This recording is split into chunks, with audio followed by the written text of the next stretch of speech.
Apple company के founder Steve jobs, जो कि एक ब्रिलियंट लीडर रह चुके हैं। तो क्या ऐसा हो सकता है कि जो बातें स्टीव जॉब्स ने अपने जीवन के 50 सालों में सीखी हो वो आप सिर्फ 15 मिनट में सीख पाओ? वेल, इसका जवाब है हाँ, ऐसा हो सकता है। स्टीव जॉब्स ने स्टैनफोर्ड यूनिवर्सिटी में एक स्पीच दी थी और उसमें उन्होंने अपने जीवन की सबसे बड़ी लर्निंग्स को 15 मिनट में बताया था 3 कहानियों के माध्यम से। मैंने अपने एक सेमिनार में ऑडियंस से पूछा था कि आप में से कितने लोगों ने स्टीव जॉब्स की स्टैनफोर्ड कमेंसमेंट स्पीच सुनी है। तो उसमें से सिर्फ 1-2 लोगों के हाथ खड़े थे, बाकी किसी ने भी नहीं सुनी। और उसमें से कईयों ने सिर्फ इसलिए नहीं सुनी क्योंकि वो स्पीच इंग्लिश में है। और संदीप सर ने भी इस स्पीच को हाईली रिकमेंड किया है हर एक इंसान के लिए। आप में से कितने लोगों ने स्टीव जॉब्स की स्टैनफोर्ड कमेंसमेंट स्पीच देखी है? स्टीव जॉब्स जो एप्पल के फाउंडर थे, उनकी स्टैनफोर्ड वाली एक स्पीच है 20 मिनट की। अगर आप में से बाकी लोगों ने नहीं देखी है तो आई स्ट्रांगली रिकमेंड यू कि एक बार आप जा करके यूट्यूब पे वो जरूर देखें। तो अपनी उस स्पीच में वैसे तो उन्होंने बहुत सारी बातें कही और सारी ही कमाल की थी। तो आज शब्द सारे स्टीव जॉब्स के हैं। मैं तो बस उन्हें आवाज देकर हिंदी में और बहुत ही आसान भाषा का प्रयोग करके आप तक पहुंचा रहा हूं, ताकि कोई भी ऐसा ना हो जो विश्व की सबसे बेहतरीन स्पीच को सिर्फ लैंग्वेज बैरियर की वजह से ना सुन पाए। तो मन को सारी चिंताओं और बाहरी विचारों से मुक्त कर दें। आज आप वो सुनने वाले हैं जिसकी वजह से आपकी जिंदगी में एक विस्फोटक परिवर्तन आ सकता है। इस स्पीच को सुनने के बाद में आप आंदोलित हो उठेंगे। तो आइए बिना किसी देरी के हम शुरुआत करते हैं। धन्यवाद। आज विश्व के सबसे बेहतरीन विश्वविद्यालयों में से एक के दीक्षांत समारोह में आप सभी के साथ होना मेरे लिए सम्मान की बात है। मैं आपको सच बताना चाहता हूँ, मैं कभी किसी कॉलेज से पास नहीं हुआ और आज पहली बार मैं किसी कॉलेज ग्रेजुएशन समारोह के इतने नजदीक तक पहुंचा हूँ। आज मैं आप सभी को अपने जीवन की 3 कहानियां सुनाऊंगा। ज्यादा नहीं, बस 3 कहानियां। पहली कहानी है डॉट्स कनेक्ट करने के विषय में। रीड कॉलेज में एडमिशन लेने के बाद मैंने 6 महीने के अंदर ही पढ़ाई छोड़ दी थी, लेकिन मैं उसके 18 महीने बाद तक वहां किसी तरह आता जाता रहता। तो सवाल यहाँ पर यह आता है कि फिर मैंने कॉलेज क्यों छोड़ा? वेल, इसकी शुरुआत मेरे जन्म से पहले की है। मुझे जन्म देने वाली माता एक यंग अविवाहित ग्रेजुएट स्टूडेंट थी और वो चाहती थी कि मुझे कोई गोद ले ले, लेकिन इसी के साथ वो ये भी चाहती थी कि जो भी मुझे गोद ले वो कॉलेज ग्रेजुएट जरूर रहे। और इस प्रकार पहले से ही सब कुछ सेट था। मैं एक वकील और उसकी पत्नी के द्वारा एडॉप्ट किए जाने वाला था, लेकिन जैसे ही मैं इस दुनिया में आया, लास्ट मिनट पर उन्होंने अचानक अपना मन बदल लिया और उन्होंने कहा कि उन्हें तो एक लड़की चाहिए थी। इसीलिए आधी रात को मेरे माता पिता को कॉल किया गया, जो कि वेटिंग लिस्ट में थे, और उन्हें कॉल करके बताया गया कि हमारे पास में एक बेबी बॉय है, क्या आप उसे गोद लेना चाहेंगे? और उन्होंने तुरंत हाँ कर दी। लेकिन बाद में मेरी जन्म देने वाली माता को पता चला कि जिन्होंने मुझे गोद लिया है वो कॉलेज ग्रेजुएट नहीं है और पिता तो हाई स्कूल पास भी नहीं है, और इसीलिए उन्होंने अंतिम एडॉप्शन पेपर पर साइन करने से मना कर दिया।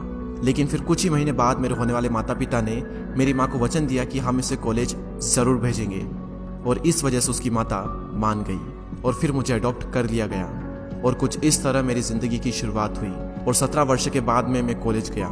लेकिन गलती से मैंने स्टैनफोर्ड जैसा ही एक महंगा कॉलेज चुन लिया। मेरे वर्किंग माता पिता की सारी पूंजी पढ़ाई में खर्च होने लगी और 6 महीने बाद मुझे इस पढ़ाई का कोई भी महत्व नहीं दिखाई दे रहा था। मुझे कोई आइडिया नहीं था कि मैं अपनी जिंदगी में क्या करना चाहता हूँ। कोई आइडिया नहीं था कि किस तरीके से कॉलेज मेरी मदद करेगा अपनी जिंदगी में कुछ करने के लिए। और यहाँ पर मैं अपने माता पिता की जीवन भर की पूंजी पढ़ाई में खर्च करता जा रहा हूँ। और इसीलिए मैंने कॉलेज ड्रॉप आउट करने का डिसीजन लिया और यही सोचा कि जो होगा अच्छा होगा।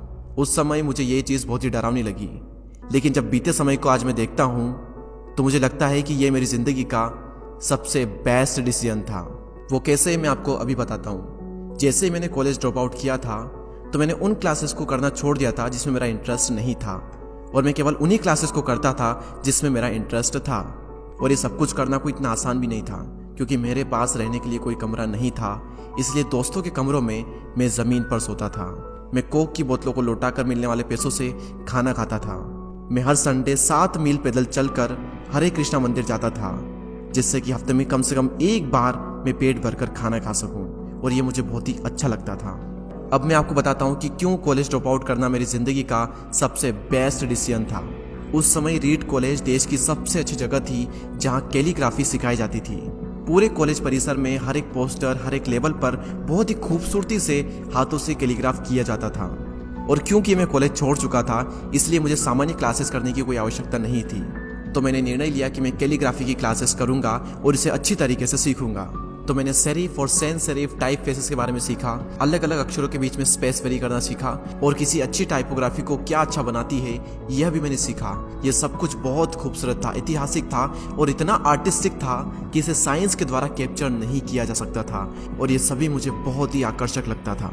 उस समय मेरा ऐसा कोई भी विचार नहीं था कि मैं इन चीज़ों का प्रयोग कभी अपने जीवन में करूंगा, लेकिन जब 10 साल बाद हम अपना पहला मैकिंटोश कंप्यूटर बना रहे थे तब मैंने इसे मैक में डिज़ाइन कर दिया, और यह बहुत ही खूबसूरत टाइपोग्राफी वाला विश्व का पहला कंप्यूटर बन गया।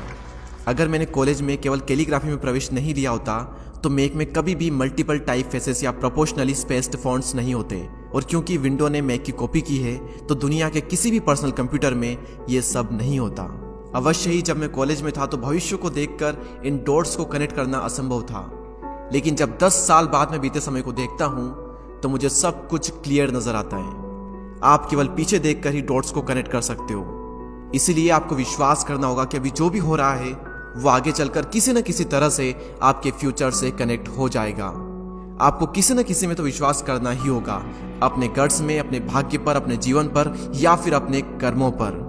किसी न किसी चीज पर तो विश्वास करना ही होगा, क्योंकि इस बात में विश्वास रखना कि आगे चलकर डॉट्स कनेक्ट होंगे ये आपको अपने दिल की आवाज सुनने की हिम्मत देगा, और उस समय भी जब आप बिल्कुल अलग रास्ते पर चल रहे होंगे, और यही बात आपको बाकी लोगों से अलग बनाएगी। तो मेरी पहली कहानी से सबसे बड़ी सीख यही है कि जो हो रहा है वो अच्छे के लिए हो रहा है, और अभी आप जो भी कर रहे हैं वो आगे चलकर आपके किसी न किसी काम जरूर आएगा।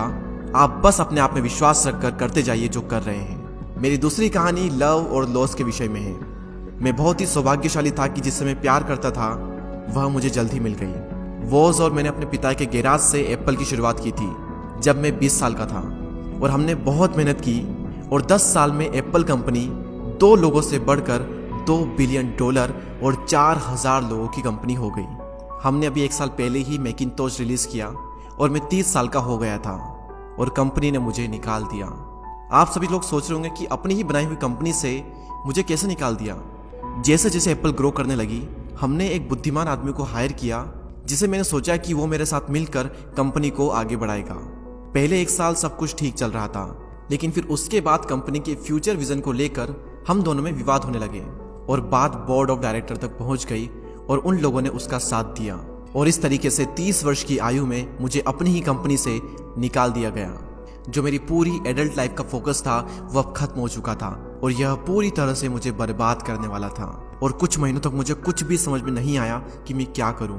मैं एक बहुत बड़ा पब्लिक फेलियर था, और एक बार तो मैंने वैली छोड़कर जाने का भी सोचा, लेकिन धीरे धीरे मुझे एहसास हुआ कि मैं जो काम करता हूँ मैं उसके लिए अभी भी पैशनेट हूँ। एप्पल में जो कुछ भी हुआ उसकी वजह से मेरे पैशन में थोड़ी भी कमी नहीं आई।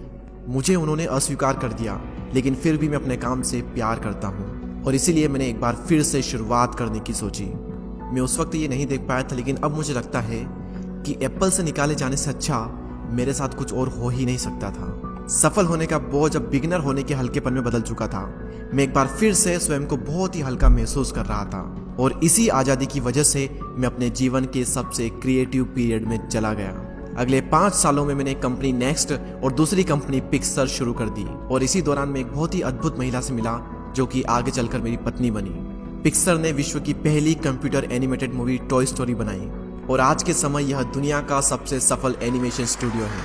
और एप्पल ने एक अप्रत्याशित कदम उठाते हुए नेक्स्ट को खरीद लिया, और मैं फिर से एप्पल में चला गया। आज एप्पल नेक्स्ट द्वारा विकसित की गई टेक्नोलॉजी का उपयोग करती है। तो यहाँ पर मैं पूरे विश्वास के साथ में कह सकता हूँ कि अगर मुझे एप्पल से नहीं निकाला गया होता तो ये सब कुछ मेरे साथ नहीं होता। यह एक कड़वी दवा थी, लेकिन मेरे विचार में एक मरीज को इसकी ज़रूरत थी। कभी कभी जिंदगी आपको इस तरह की ठोकर मारती है, लेकिन आप विश्वास मत खोइए। मैं विश्वास के साथ में कह सकता हूँ कि मैं सिर्फ इसलिए आगे बढ़ता गया क्योंकि मैं अपने काम से प्यार करता था। जितना अपने प्यार को जानना ज़रूरी है उतना ही ज़रूरी है अपने काम को खोजना जिसे आप सच में एंजॉय करते हो, क्योंकि आपका काम आपकी ज़िंदगी का एक बहुत ही बड़ा हिस्सा होता है। और वास्तविक रूप से संतुष्ट होने का सिर्फ यही एक तरीका है कि आप वो करें जिसे आप एक बड़ा काम समझते हैं, और बड़ा काम करने का सिर्फ एक ही तरीका है कि आप वो करें जो आप करना पसंद करते हैं। और अगर अभी तक आपको वो काम नहीं मिला है तो आप रुकिए मत, उसे खोजते रहिए। जैसा कि दिल से जुड़ी हर एक चीज़ में होता है, वो जब आपको मिलेगी तब आपको पता चल जाएगा। और जैसा कि किसी अच्छे रिलेशनशिप में होता है, वो समय के साथ साथ और भी अच्छी होती जाएगी। इसलिए इसे खोजते रहिए, रुकिए मत। मेरी तीसरी कहानी मृत्यु के बारे में। जब मैं 17 साल का था तो मैंने कोट पढ़ा था, यदि आप हर दिन ऐसे जिएंगे जैसे आपकी जिंदगी का आखिरी दिन है तो आप किसी न किसी दिन सही साबित हो जाएंगे। और इसने मेरे दिमाग पर एक बहुत ही बड़ी छाप छोड़ दी। और तब से पिछले 33 सालों से मैं हर सुबह उठकर शीशे में देखता हूँ और खुद से एक सवाल करता हूँ कि अगर आज का दिन मेरी जिंदगी का आखिरी दिन होता तो क्या मैं आज वो करता जो मैं करने वाला हूँ। और अगर इसका आंसर ना होता है तो मैं समझ जाता हूँ कि कुछ न कुछ बदलने की जरूरत है। इस बात को याद रखना कि एक दिन मरना है किसी भी चीज के खोने के डर को दूर करने का सबसे अच्छा तरीका है। आप पहले से ही नंगे हैं, ऐसा कोई भी कारण नहीं है कि आप अपने दिल की ना सुने। करीब 1 साल पहले ही मुझे पता चला कि मुझे कैंसर है। सुबह 7:30 बजे मेरा स्कैन हुआ और उसमें साफ दिखाई दे रहा था कि मेरे पेनक्रियाज में ट्यूमर है। और सच कहूं तो मुझे तो ये भी नहीं पता था कि पेनक्रियाज होता क्या है। डॉक्टर ने लगभग पूरे विश्वास के साथ में मुझे बताया कि मुझे एक ऐसा कैंसर है जिसका उपचार करना संभव नहीं है और अब मेरे पास केवल 3 से 6 महीने ही बचे हैं। डॉक्टर ने मुझे सलाह दी कि मैं घर जाऊं और सभी चीजें व्यवस्थित कर लूं। यानी कि डॉक्टर की भाषा में इसका मतलब था कि आप मरने की तैयारी कर लीजिए। यानी कि वो सारी चीजें जो आप अगले 10 साल में करने वाले थे वो बचे हुए दिनों में कर लीजिए, क्योंकि आपका अंतिम समय आ चुका है। मैंने इस डायग्नोसिस के साथ में पूरा दिन बिता दिया और शाम को मेरी बायोप्सी हुई, जहां पर मेरे गले के रास्ते से पेट से होते हुए एक एंडोस्कोप डाला गया और एक सुई से ट्यूमर के कुछ सेल्स निकाले गए। उस वक्त मैं पूरी तरह से बेहोश था, लेकिन मेरी पत्नी और वहां पर जो भी उपस्थित था कि जब डॉक्टर ने माइक्रोस्कोप से मेरे सेल्स को देखा तो वह भी रो पड़ा, क्योंकि सेल्स को देखकर डॉक्टर समझ गया था कि मुझे एक बहुत ही दुर्लभ प्रकार का कैंसर हुआ है जो कि सर्जरी से ठीक हो सकता है। तो मेरी सर्जरी हुई और सौभाग्य से मैं अब बिल्कुल ठीक हूँ। मौत के इतने करीब तक मैं पहले कभी भी नहीं पहुंचा और मैं उम्मीद करता हूं कि आने वाले कुछ समय तक मैं पहुंचूं भी ना। और यह सब देखने के बाद मैं पूरे विश्वास के साथ में ये कह सकता हूं कि मृत्यु एक उपयोगी लेकिन विशुद्ध रूप से बौद्धिक संकल्पना है।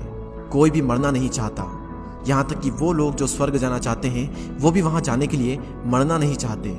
मृत्यु ही वो स्थान है जहाँ पर हम सभी लोग जाते हैं। आज तक कोई भी इससे बचा नहीं है और ऐसा होना ही चाहिए, क्योंकि इस जीवन का एकमात्र सबसे बड़ा आविष्कार है वो है मृत्यु। यह जिंदगी को बदलती है, पुराने को समाप्त करने का रास्ता खोलती है।